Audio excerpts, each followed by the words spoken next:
This is a crusade. This is a holy war against the deep state. Where are the dictators? Where are the strong men? Donald Trump is our instrument for retribution. I'm going to fight for Christians. I'm going to fight for white people. They have the Great Reset. We have the Great Awakening. And why shouldn't I root for Russia? Because I am. I want to see these people go through misery because of their grooming against our children. After the assailant entered the home asking, "Where's Nancy? Where's Nancy?" Those are the very same words used by the mob when they stormed the United States Capitol. I did nothing wrong. Welcome to the Did Nothing Wrong podcast, where we cut through the noise and help you make sense of the chaotic information space around us. I'm Griff Somke. On this episode of the Did Nothing Wrong pod, I'm joined once again by Haley from Arizona Right Wing Watch. Haley just attended Turning Point USA's AmericaFest, which features an amazing assemblage of charlatans, grifters, and all-around suspicious characters, and she's here to talk about the highlights of what's become the Grift Right's premier yearly event. Stick around. Haley, welcome back to Did Nothing Wrong. Thanks for joining us again, and it's great to talk to you. Hello. Thank you for having me. Formalities. Hello. So I hear the circus was in town. Mm-hmm. And by circus, I mean Turning Point USA's AmericaFest, which seems to be a 4-day event full of clowns. Yep. It's a yearly event. Oh, yuck. And you went to this? Yep, yearly. Wow. Thank you for your service. And for those of you who are blissfully unaware of exactly what this is, community college dropout Charlie Kirk and his organization, Turning Point USA, or TPUSA, would, as the kids would say, if they actually had any real kids engaged in this, they put on these conventions where they charge a whole ton of money to attend, and you get to listen to speeches and rub elbows with all your favorite parasocial MAGA personalities. Like, you get your photo taken with the QAnon shaman, shit like that. It's like fantasy camp for right-wing culture warriors, and Charlie is really grateful that all these people showed up. In fact, you quoted him as saying he was thankful for those in the audience who maxed out their credit cards and went to their savings account to be there. This is just gross. No other word for it. Do you think there were a lot of people who basically went into debt to support Charlie on this one? Well, okay, so the pricing at Turning Point's AmericaFest is very interesting. The younger you are, the cheaper it gets, which makes me feel old. One year I priced up like $100 and I was like, come on, man. Oh, man. You know? Mm-hmm. But so if you're 15 and under, it's still $60, which is expensive as hell. Right. And then they also expect you to stay in the accompanying hotels that are nearby that are like kind of partnered with the event. Right. They got some kind of VIG with the hotels where they kick back a certain percentage, right? Mm-hmm. Like conventions tend to do. And nothing's cheap there. Everything is very overpriced. If you want to listen, if you even want to watch Charlie give some of these interviews that he's giving him on these 4 days, there was an exclusive Charlie Kirk VIP section where you had to pay even more money to listen to him talk. So, like, you can listen to Charlie Kirk talk on the broadcast and that's free. But if you want to sit next to Charlie Kirk or closer to Charlie Kirk while he's talking, that's going to cost you more. Yeah, so much money, just levels of money. I noticed that he had like 2 different tiers of his VIP section. Does the one mean that you get to sit closer to him while he's talking? Or what exactly do you get here? You get front row. Front row while he's talking? Which is so fun. Texts from Charlie Kirk. Yeah, automated texts, press stop, to stop texts. But okay, here's the thing though with the people that do show up. You'll see a lot of young people in the crowd, like if you actually watch the teleprompter shots. Right. But it is kind of like 30% young people, 70% the actual more older crowd that Charlie's trying to get money off of. Right. And the younger ones are usually, you talk to them, a lot of them are affiliated with Turning Point USA. They're like ambassadors, influencers, like they run student clubs and they give those kids travel stipends to be there. Right. So they're not exactly maxing out. They're there for like propaganda purposes. Right. Likes on the Instagram and photos and videos that make it seem hip. Yep. Building their own personal brand for when it's their turn to actually show up and be one of the people speaking at this. So that's that brass ring they all seem to be chasing. You said Charlie was really, really pushing himself this year, like even more than usual. He's selling VIP memberships, like you said, his books, his hot sauce. Hot sauce. His wife's purpose-driven Christian clothing brand. I mean, he lives down there. I'm assuming he's got a pretty nice place.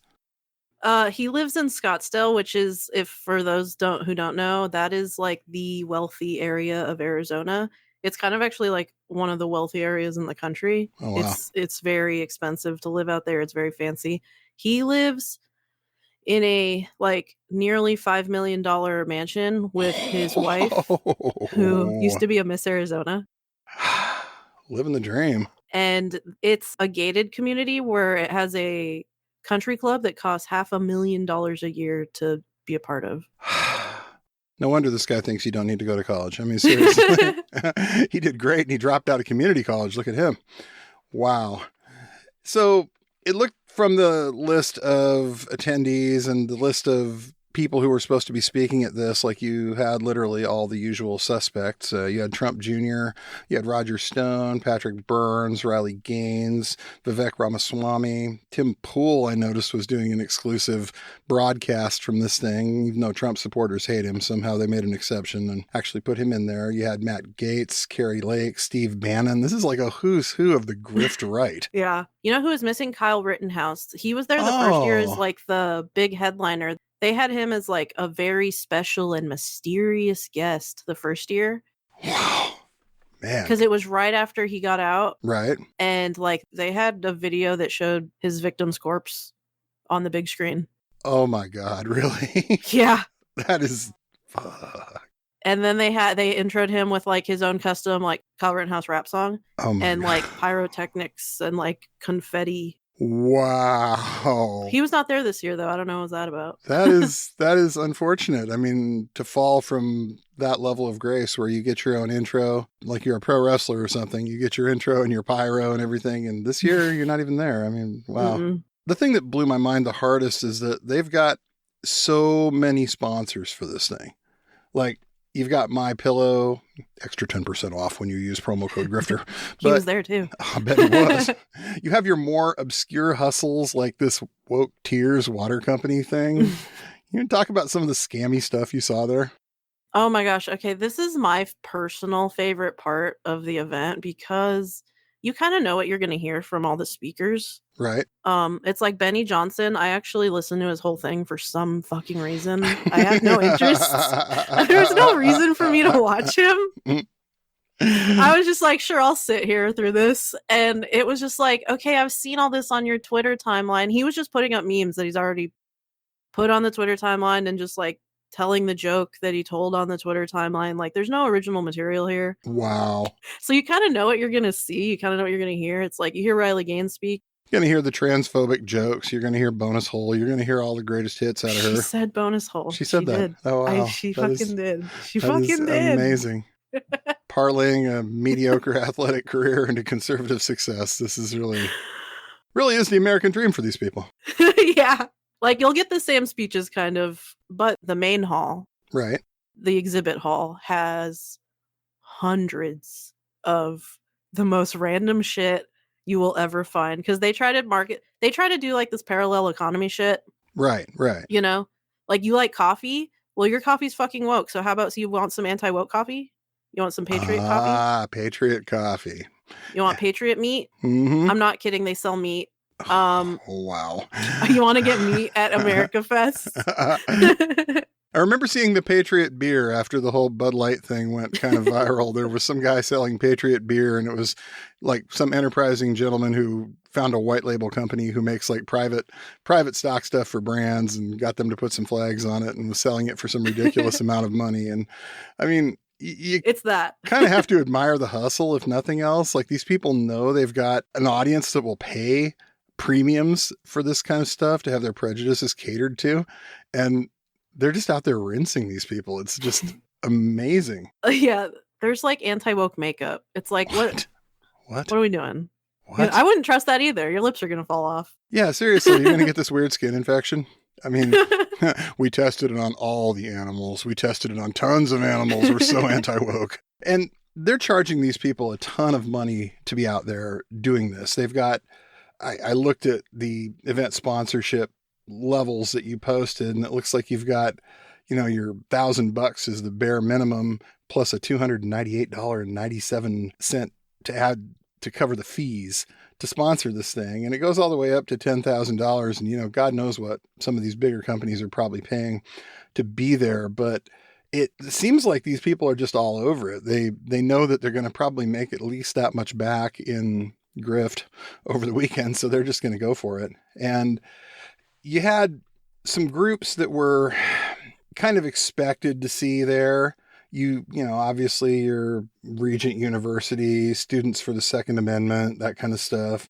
You've also got the new federal state of China as one of the big sponsors, which is Going Way's project he and Steve Bannon are doing that seems to be this weird astroturfed group that shows up at protests and claims to be anti-CCP. And there's some really interesting reporting about that went out there about just how this might not be exactly what you think it is. It seems to be an absolute hustle to convince boomers that they're supporting the eventual takeover of the state of China. It's like Steve Bannon's newest thing. They're a big sponsor there. They've sponsored the previous years too. And they also stream the event, like a full stream of AmericaFest. Wow. That is just, that is so sketchy. That whole thing he's got going is just the sketchiest thing ever. And speaking of sketchy, there was another sponsor at AmericaFest called Mayhem Solutions Group.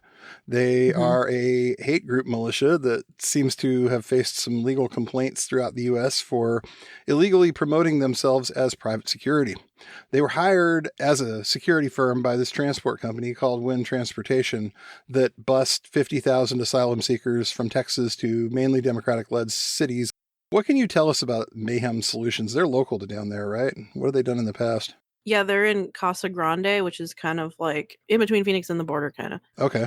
So we have a lot of these types of guys here where it's like, we're just a bunch of buddies who have suburban tanks. Let's form a group and go down to the border. Tanks. And point guns at migrants because the Border Patrol doesn't care, So they market themselves as a security group. They specifically say we are not a militia, which you'll hear that from a lot of militias. They all have various reasons for that, but it seems like they are trying to kind of be like, we're a security group. Sean Wilson, the CEO and founder, he used to be a police officer, and he got into some hot water because he shot and killed a sovereign citizen here. Oh, yeah, that's a sticky one. Yeah, and it was kind of like, even if it wasn't a sovereign citizen, would have been iffy situation, kind of, it wasn't. So he is no longer a cop. Bummer, killer cop gone. Yeah. And now he does this, and they have these really high-powered drones. Right. And this really, again, just fancy suburban tank that they rolled down to the border, and they call they do security work down there, which means that they're patrolling the border and probably working alongside Border Patrol. Right. That Bill Melligan, is that how you say his name, from Fox News? Right, I think so. I think it's Melligan. Yeah. He's the piece of shit, listeners who don't know, who will constantly be filming migrants at the border just to scare you about their presence, and just constantly, he's got a near permanent presence down there. Right. To make you hate the migrants at the border. And sometimes he gets baited into falling for tampons in coffee cups of cops stories. Oh, that guy. Yeah, definitely. He's got, he's another really credulous Fox journalist. He's another one of these guys that just absolutely, you believe everything he says and he believes everything he hears. And absolutely. It's really amazing. If you ever need to put some absolute nonsense out there on the air, this is apparently the guy that you should call. Absolute fascist. Well, speaking of fascists, one of the other groups that you mentioned had a booth at AmericaFest is an Oathkeeper offshoot group called Lions of Liberty. And this is a group that was accused of violating the Ku Klux Klan Act and the Voting Rights Act due to their 2022 midterm voter intimidation project targeting Dropbox voters. Now, I found this really interesting because when I was looking at the agenda and the schedule for this thing and some of the breakout group agendas, One of the things that they really seem to be heavily focused on this time around, you could broadly call it voter suppression. Things like how to be poll watchers. And I didn't see very much focus on things like getting out their own voters. It seemed like they were mostly focused on how to stop the other side from voting. Does that kind of jibe with what you saw?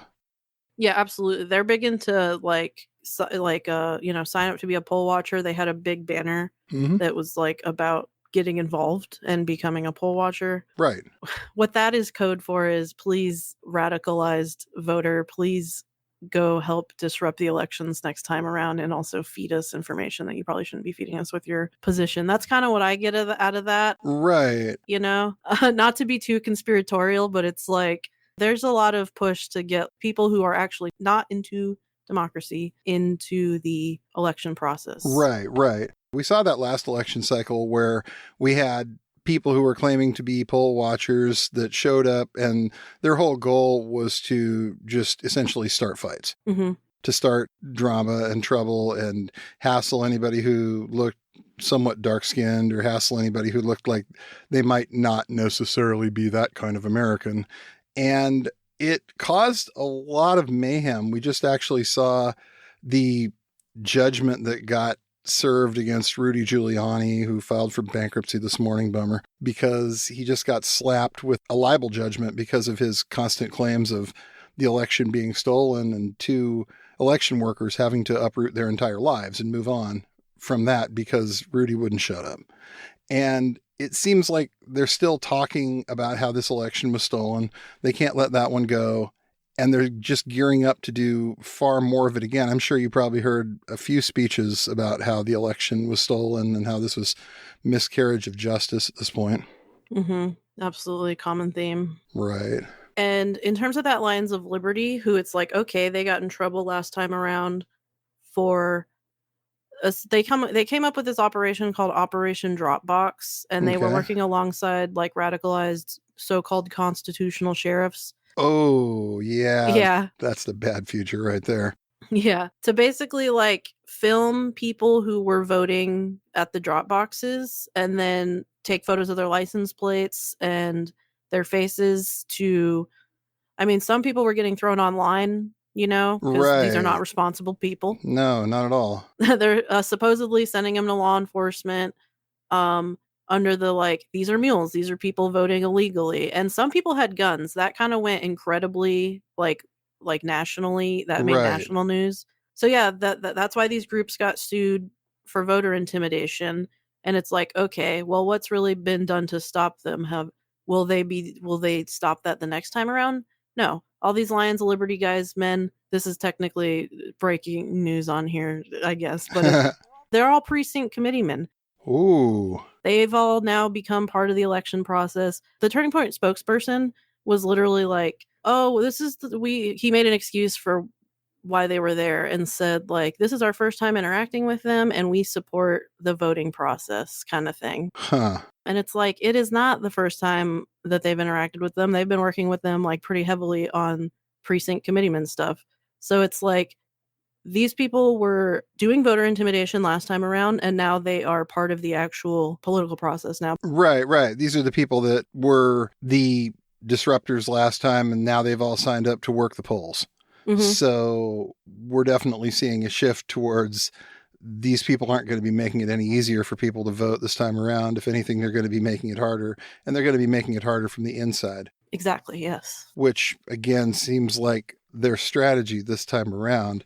And that's not what you would think a group that was confident in their ability to win an election on votes would be doing. They seem to be more geared towards, well, let's see if we can disqualify enough of their voters. And if we can't, let's see if we can cause enough chaos to potentially throw the outcome in doubt, which definitely seems to be the play from what you're saying in Arizona. Yeah, we see a lot of that. Yeah. There was a lot of that during the midterm, like radicalized militia guys filming things they shouldn't have been filming, trying to sow disinformation, sow chaos, sow doubt in the election. And this is kind of a dumb question, I think, but is there an agency, a law enforcement agency whose job it is to stop this stuff? Is this an FBI thing, do you know? Or is this, who does one call in these events. Obviously the local police are going to punt this down the road. And if your local sheriff is a constitutional sheriff and he's anything like the constitutional sheriffs we have up in Washington State, that's not going anywhere. So if you find yourself in that position and you're, wanting to potentially escalate this to an enforcement agency, is this an FBI thing, or is this, who do you actually talk to? Yeah, because like on election day, there is a lot of civil rights groups that are like, if you're being intimidated, like there are like hotlines and resources to reach out to about like voter intimidation. Right. But it's like, what does that do? With like the DOJ stepped in as far as the guns, the people who had guns. Right. But it's like, what does that do? Right. It's like, there's a man waving a gun and talking about how I'm a mule. What do I do? This is just, how do I handle this? How do I de-escalate this guy? I guess you just have to hope that you don't deal with a radicalized sheriff or cop. Oh, yeah. I don't know.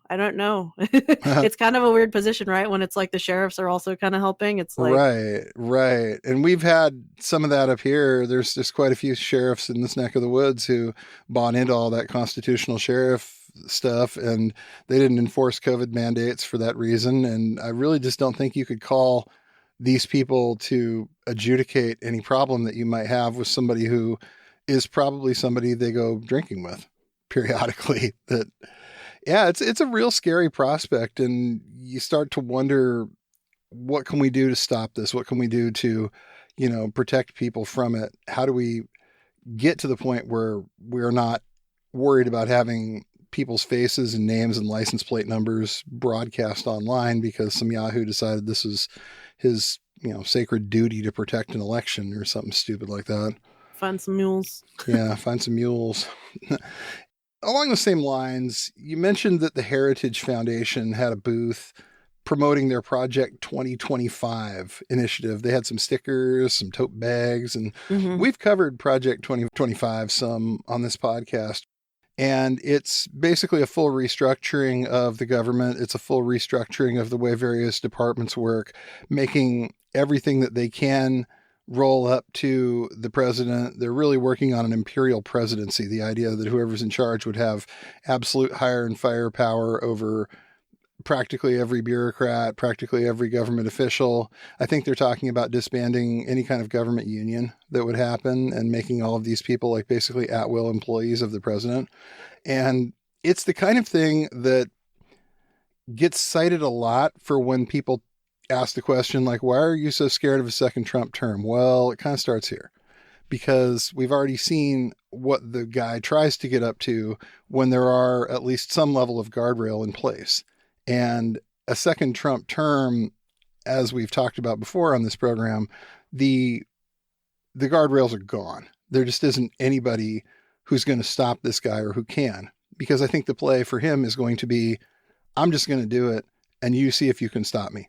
I'm going to do all of these things and we don't care if it's illegal. We're just going to go ahead and push through this. And this is what Heritage has sort of put out with their Project 2025 plan, which is kind of a, I guess you want to say, an intellectual framework for how they figure they're going to justify all of this stuff. And it's pretty terrifying, the idea that we're one election away potentially from not having any more elections if these people get their way. Absolutely. They're just like, if you sign up, you get a tote. Oh, God. Right. Yeah, people will absolutely sell their soul for a tote bag and some stickers. It's kind of amazing to see what you can get people to sign up for with that. I'm looking at the photo right now because it's right under my post about Project 2025. There was a lot of conversion therapy stuff there. Oh. Which feels relevant to mention because it's like, wow, we're still doing this. It's illegal up here. Oh, really? Oh, yeah. The Washington State Legislature passed a law making it illegal, and it actually just survived, I think, a Supreme Court challenge. So not up here. They're not doing conversion therapy. Like, they do it like conversion prayer. It's a lot of pray the gay away stuff. Oh, God. There was a booth specifically. They would not give up merch or give up info unless you were a priest, because it was for so-called struggling pastors. Great. Yeah. And the guy was like, he had a video just constantly rolling that was like, I used to be sick. He meant gay. Right. And like then I, got cured by the power of God kind of stuff. And like, now I want to help you cure yourself from your sins kind of shit. And I was like, whoa. I noticed that one of the big Tradcath newsletters or websites is called Church Militant. It's a big traditionalist Catholic thing. And the guy who runs that is an ex-gay. Oh, really? I didn't know that. Yeah. Okay. That guy was an ex-gay and has had that kind of thing following him around for a while. And you can tell where he's putting his energy into, instead of, actually having maybe a loving relationship with another human being, he decided he'd rather just go be a hater. Mm-hmm. And this is what it's doing for people. And speaking of haters, I saw a video going around of what looked to me like an African-American guy getting gay bashed by a bunch of people who looked like groypers. Did you happen to see this or hear about this? Yes. There was actually a lot of infighting going on. You have a lot of personalities there. Mm-hmm. The Q Shaman was fighting with Matt Gaetz. Yeah, what a sentence. And we know what that means too. That's the sad part. And there was a little crowd of Nazi groypers wandering around because, they would have been there. A lot of them probably would have been there anyway. Right. Because, they like to troll all the Turning Point events. Right. And traditional conservative events. But there was a rumor that Nick Fuentes was going to hold a rally across the street. He was going to hold it up. America First conference. Right. Mm-hmm. He had been hinting for months, like the America First conference was going to be in December. And so a lot of people kind of were like, okay, probably AmericaFest, because that's how he does it. Right. And like, he was not giving details and then the like last 2 weeks, he said like, oh, it's canceled.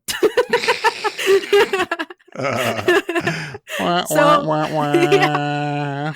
So a bunch of them came out here anyway. Like, again, I think a lot of them would have been out here anyway, but there was just a bigger abundance because there was the rumor that Daddy was going to be here.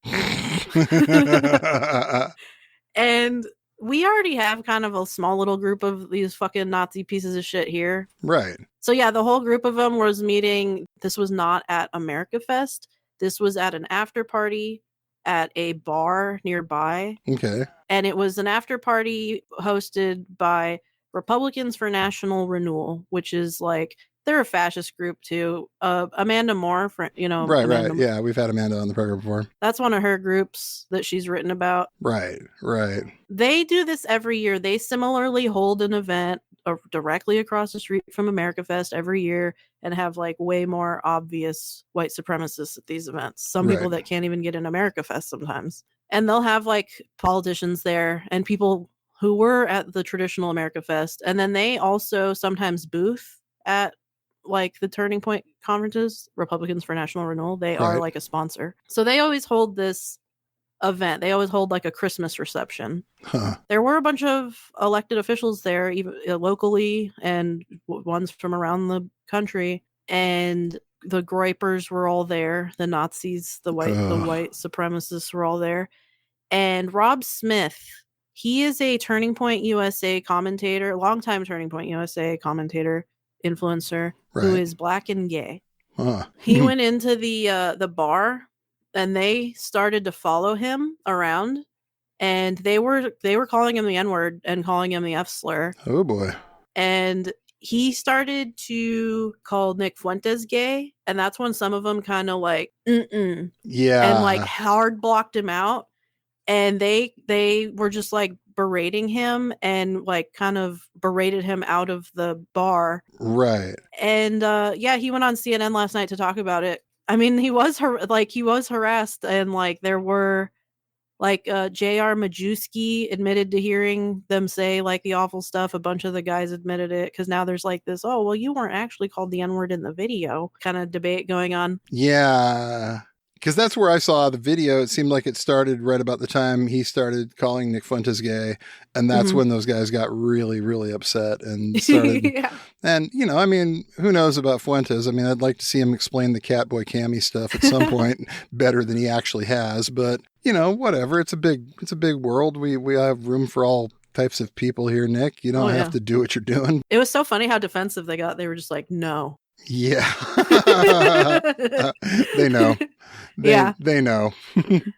They know. That video went super viral because people were kind of making fun of Rob Smith, like, oh, you're part of Turning Point USA. Like, what do you expect? But there is this rift, as you know, I don't have to explain, between the Turning Point USA and... Oh, yeah. Like, they want to radicalize Turning Point USA / troll it. And the thing is, they're getting closer because it seems like Charlie is moving farther down towards the Nick Fuentes position on all sorts of issues pretty much every day. Charlie's full on great replacement now. He's actually saying that out in public. He's gotten towards the idea of, Jewish financial capital being a problem. And it's not too far from that to the 14 words. It really isn't. Oh, yeah. He's definitely going to be there within a couple of years, if not sooner. He's going to be naming the Jew, as they say, out loud, I think, at some point, because this is just where this arc leads. You start in on this, and next thing you know, this is where you're at. You spend enough time on Twitter, you see it happen to all kinds of people, all kinds of personalities, and Charlie is moving in that direction. So it's really interesting that he's, the Groypers are still trying to push this even farther down the line, probably towards, Catholic fascism, which is, I think, Nick's new cause is like, let's just kill everybody who believes in the occult. But also, like, with the Charlie Great Replacement stuff, because he was saying that on stage, there was a lot of like, you need to have as many babies as possible, even if you can't afford it, on stage, which was a little bit frightening. Yeah. There is a big element of like, you all need to get out there and start fucking. And there was speed dating. They do that right. They have like the Right Stuff app, and they kind of like force pair people. They have this like cutout that puts two people's face in, and they're like, it says it's a match. And they want you to fuck. And like Charlie will be like, I met my wife at Turning Point USA. Go out there and meet your wife. Like, have some babies. Have we need the white babies. Have many white babies.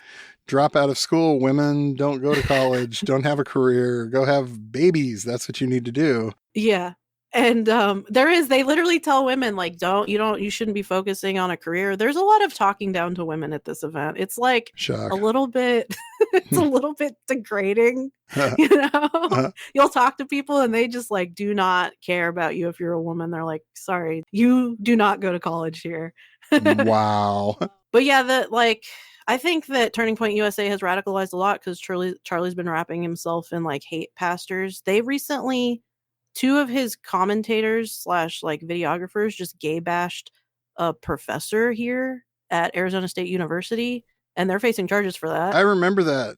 Isn't this the same woman that showed up at some of the school board meetings claiming not to be affiliated with TPUSA, or am I misremembering that?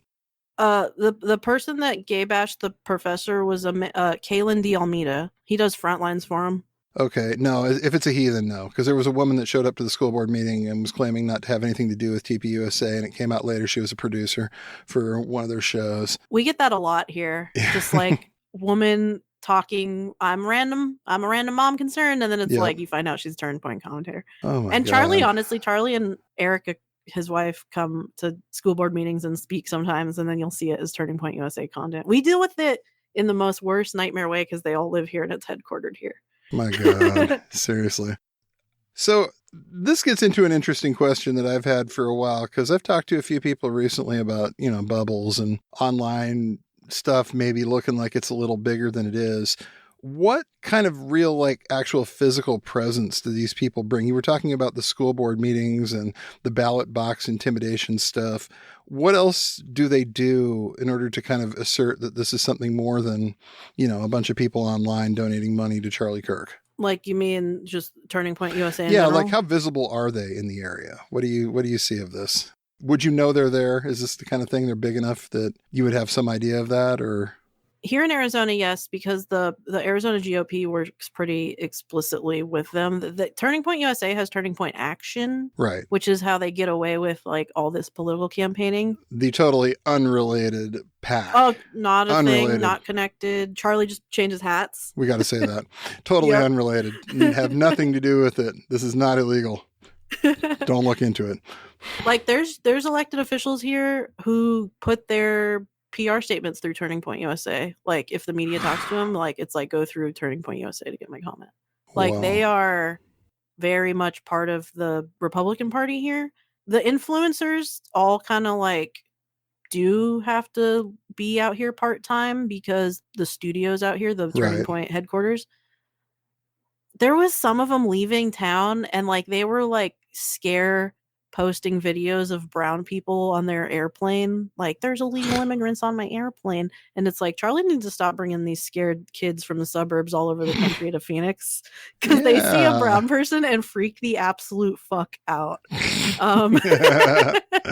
But yeah, so they all like kind of part-time stay here. They produce a lot of content here. It's really annoying. And then also probably the most noticeable thing is that they are just part of the school, like the fight against public schools here. Right. Charlie and Turning Point USA have Turning Point Academy, which is a K through 12 curriculum. Oh, yeah. You like that? That sounds really excellent, and I'm sure the academic standards are super high, and I'll bet the science curriculum is absolutely top-notch. Just got a feeling. Oh, I'm sure it's great. I'm sure it's really good. But yeah, they brag like how many campuses that they are on, like have a club. They're in high schools, college campuses. That's kind of their goal is like, let's get a club on every high school and in every college, because then you just got a little group of them there, and then it's like a little Charlie army throughout the country. Oh boy.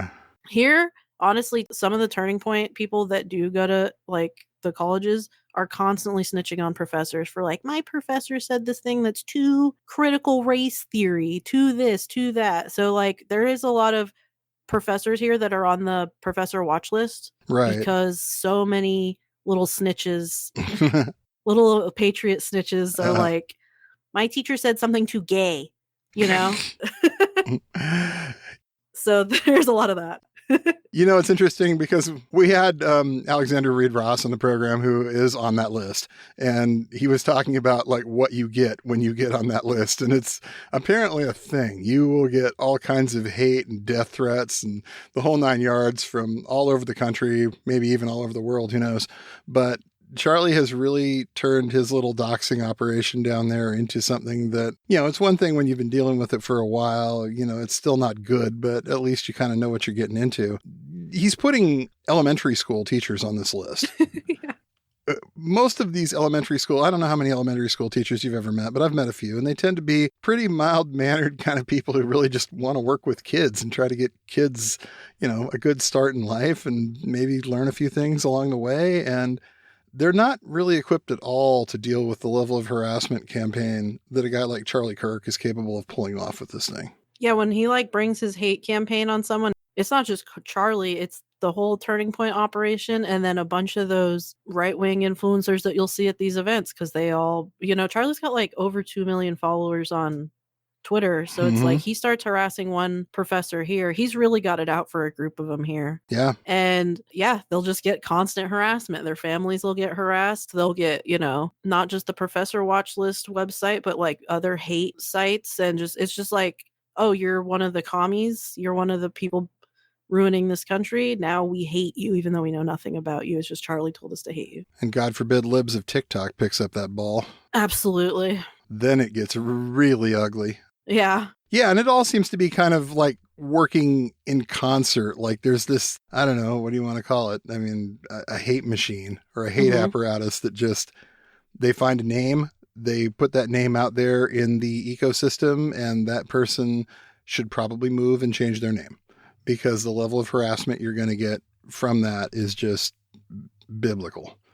And they're pretty happy about that because it allows them to warn the others, as it were, that if you get too far out of line in a place like Arizona, this is what's going to happen to you.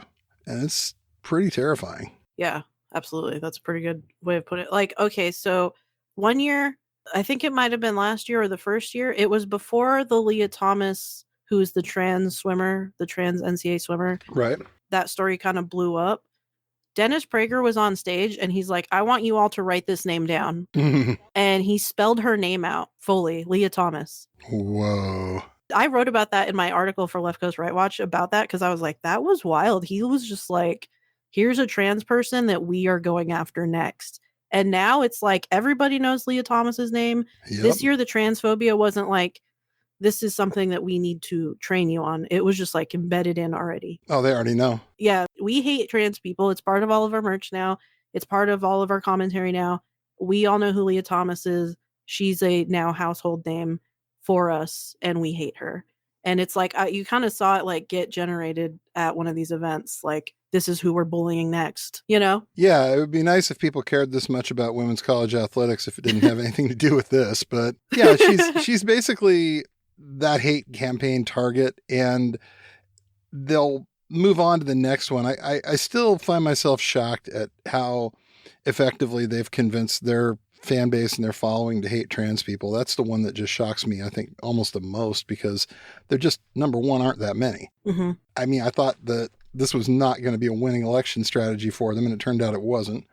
But they weren't trying to win an election with this, were they? They were more trying to radicalize the base even farther and get them seeing, oh my God, there's going to be trans kids in your kid's high school, and they're going to go to the bathroom with your kids, and you need to do something about this. And this pushed a certain lizard brain button in a lot of their base, at which point it became this huge thing. And they've used it quite effectively to get hate campaigns going, to get doxing campaigns going, to get people fired from jobs in some cases. It's been a real thing.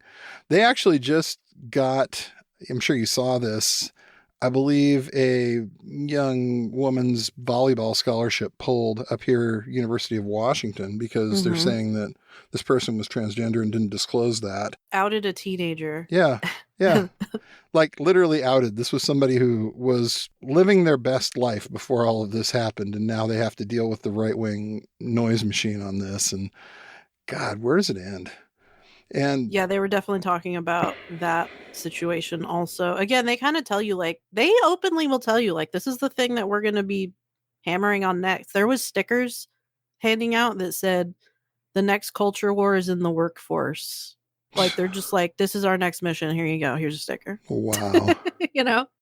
I mean, you've got your guys like Chris Rufo out there doing that, who are basically doing their haha Snidely Whiplash movie villain bit where they're going to tell you about the evil plan. And then next thing you know, Jake Tapper's helping out with the evil plan on CNN. It's like, God damn it. Seriously? Yeah, they are effective at messaging into the normal conversation. Right. And it's the one thing that you find yourself thinking, like, we've absolutely got to get better at this kind of messaging if we're going to win the next election, because they are really successful at getting the media specifically to jump every time they say jump.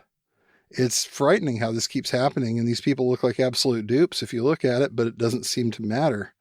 So, yeah, I guess that's one thing we kind of put on the list of things to figure out how to do, is how to counter message those kinds of arguments, besides like calling out the media for being a bunch of lapdogs for Chris Rufo. So all in all, they'd call what they've done in Arizona a success. This convention looked pretty successful. The place looked pretty full. And for the prices they were charging, it's kind of hard to see how Charlie isn't going to keep doing this. This doesn't look like it's declining, right? No, it's a yearly thing, unfortunately. Oh, God. So y'all are stuck with this for the time being. Right in the downtown, the convention center. How dare you, convention center? Jeez. Yeah, that's just, ugh. Well, Haley, I really appreciate you doing this, and, thank you for your service. Like I said earlier, you're doing the Lord's work here, and this cannot be easy. And how can people say thank you and support the rest of your work?